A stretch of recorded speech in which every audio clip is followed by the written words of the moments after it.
এবার কোরবানির ঈদে 15 লাখ টাকা দামের খাসি কিনে সামাজিক যোগাযোগ মাধ্যমে ব্যাপক ভাইরাল হয়েছেন মুশফিকুর রহমান ইফাত নামে এক তরুণ। এরপর থেকে একে একে এ নিয়ে বেরিয়ে আসছে নানা তথ্য।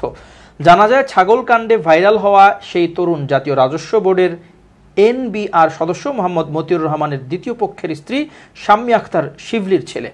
এবার শোনা গেল, মতিউর রহমানের দ্বিতীয় পক্ষের স্ত্রী শাম্মী আখতার শিবলি ছেলে মুশফিকুর রহমান ইফাত ও ছোট ছেলে ইরফান দেশ ত্যাগ করেছেন। NBR সদস্য মোহাম্মদ মতিউর রহমান চাকরি জীবনের শুরু থেকেই নামে বেনামে সম্পদ গড়তে বেপরোয়া ছিলেন।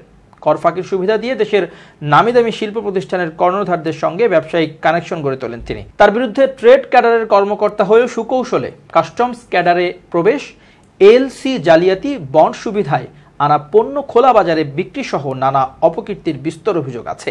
তাছাড়া সব সরকারের আমলেই অবৈধ অর্থের প্রভাবে পেয়েছেন রাজনৈতিক আশ্রয় প্রশ্রয়, বাগিয়েছেন গুরুত্বপূর্ণ পদে পোস্টিং। রাজস্ব আয় বাড়ানোর গুরু দায়িত্ব থেকে সরকারকে রাজস্ব বঞ্চিত করে গুছিয়েছেন নিজের আখের।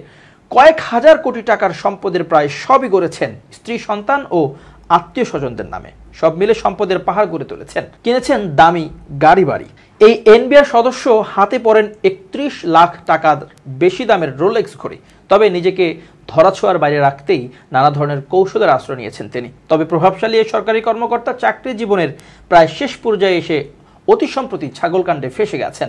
কুরবানির জন্য 12 লাখ টাকায় ছেলের কেনা ছাগল সামাজিক যোগাযোগ মাধ্যম ফেসবুকে ভাইরাল হলে বাবার পরিচয়ে টান পড়ে।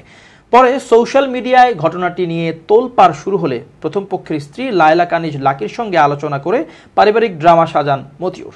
মিডিয়ার সামনে দ্বিতীয় স্ত্রীর সন্তান মুশফিকুর রহমান ইফাতের সঙ্গে তার সম্পর্ক অস্বীকার করেন তিনি।